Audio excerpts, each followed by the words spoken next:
Nobody really tells you how aging feels. Sure, they might joke about creaky knees or forgetting where you parked, but those are surface level things. What they don't talk about is how quietly everything starts to change. Not just in your body, but in your heart. You wake up one day and the world feels unfamiliar. Not because it's changed, but because you have. Your energy, your patience, your rhythms.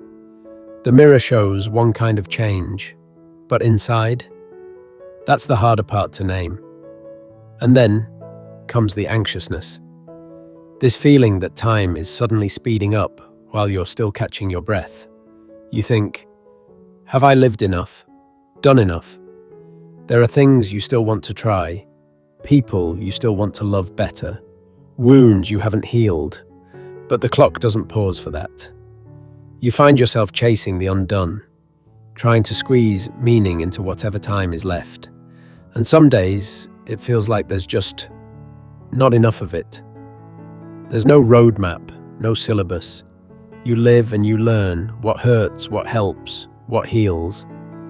And in between those lessons, sometimes you feel like you're walking alone in a world you used to know. This is what they never told us, that aging isn't just about getting older, it's about entering a whole new country with new customs, new rules, and emotions you never dreamed you'd have to carry. Let's talk about it. Before we dive in, if you find comfort in honest conversations like this, hit subscribe. We share stories that don't just pass time, they help make sense of it.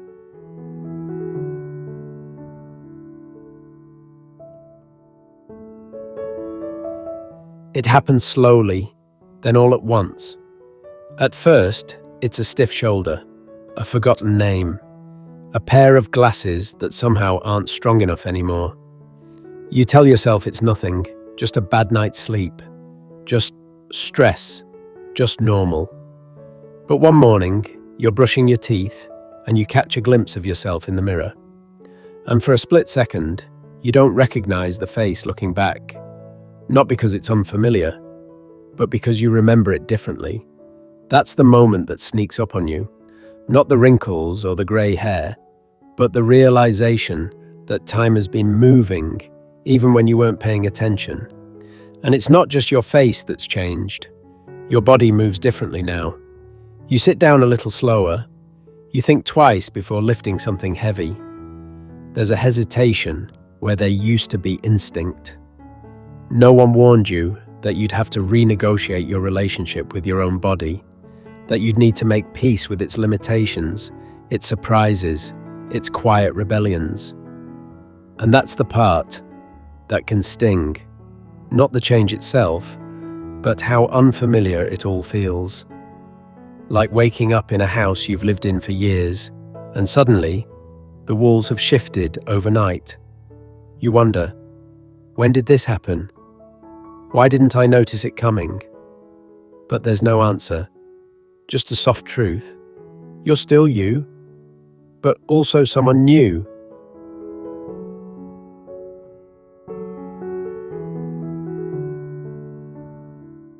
As you get older, loss becomes a companion, sometimes quiet, sometimes sudden, but always present.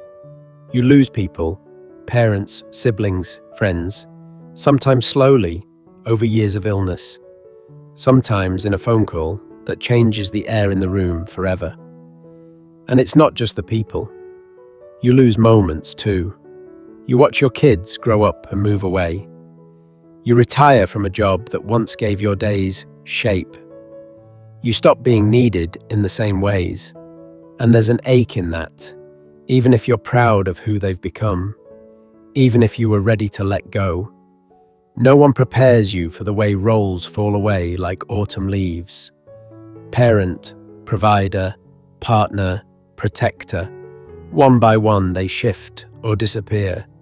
And what's left is you, just you, with time to think, and memories that show up without warning. When you hear a song, or pass a park, or walk into an empty room, grief isn't always loud. Sometimes it's a quiet hum in your chest, a weight that doesn't lift, just becomes part of how you move through the day. And yet, you carry it. You learn how. Because love never really leaves, it just changes shape. And in its place, you carry 1,000 echoes of what mattered most.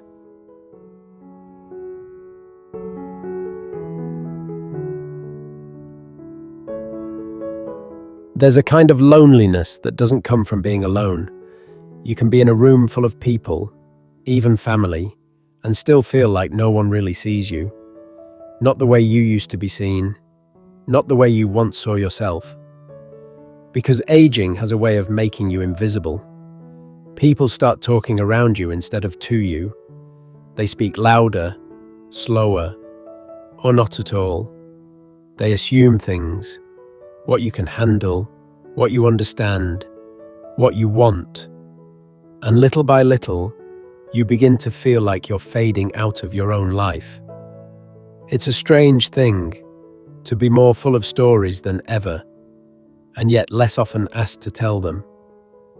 There are days when the phone doesn't ring, when the silence stretches too long, when you wonder if the world has simply moved on and forgotten to take you with it.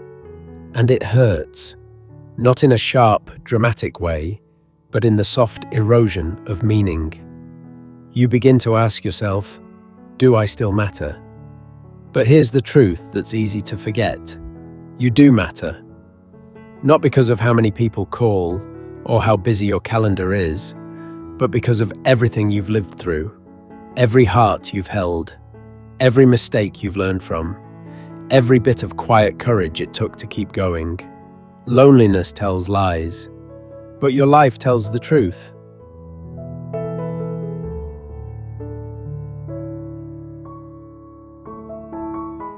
Who are you when you're no longer doing all the things that used to define you? That's the question aging puts in your lap, without ceremony, without warning. For years, you might have been the one everyone leaned on. The parent who knew how to fix it. The worker who stayed late.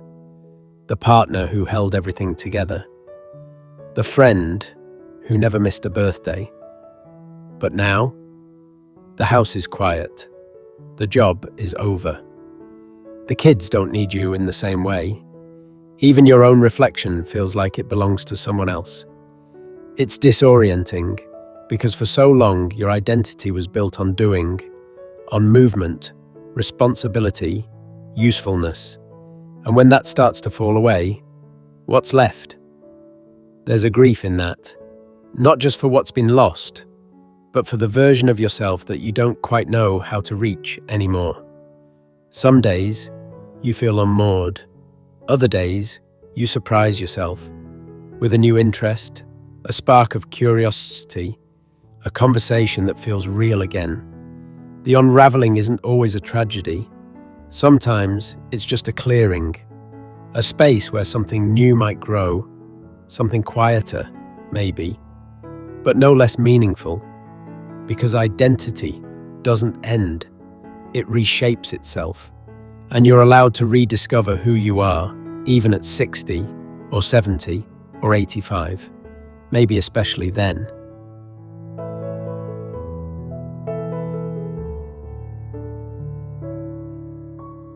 Somewhere along the way, after the grief, after the quiet, after the questions, something shifts. Not suddenly, not like a movie scene with dramatic music. It's quieter than that, more like sunlight through blinds. You don't notice it at first, but it's there. You start paying attention to different things. How the light changes in your kitchen around 4 p.m. The way the neighbor's dog looks at you like your old friends. How good a cup of tea can taste when you have nowhere to be. You stop rushing. Stop measuring your worth by what you accomplish. You begin to feel your life from the inside out, instead of chasing it from the outside in. And there's peace in that, even joy. You realize you've survived every version of yourself. The eager one, the exhausted one, the broken-hearted one. The one who wasn't sure who they were becoming. And still, here you are, not who you were, not quite who you'll be next. But enough. Some days are still hard, some mornings still feel unfamiliar, but the fear softens, the loneliness lifts, and you start to see beauty again, in places you forgot to look. Because the truth is, this new world you've entered, it's not just about loss, it's also about lightness, about shedding the unnecessary, about becoming, strangely, wonderfully, more yourself than ever before.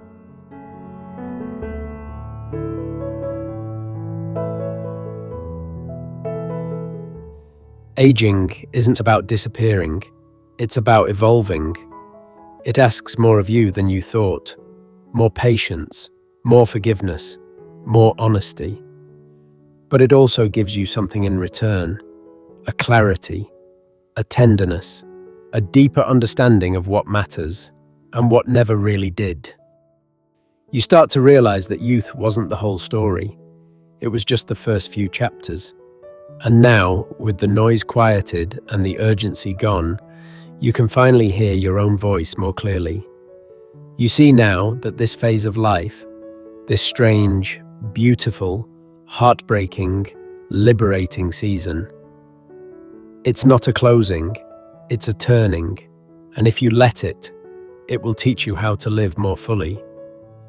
Not because of what you've lost, but because of what you've learned. So no, you're not broken, you're not fading, you're not less than, you're just changing. And there's something deeply human, deeply brave about letting that be okay. If this resonates with you, if any of this feels like your story, I hope you'll share it in the comments. We're not meant to carry this all alone. Thanks for being here. I'll see you in the next one.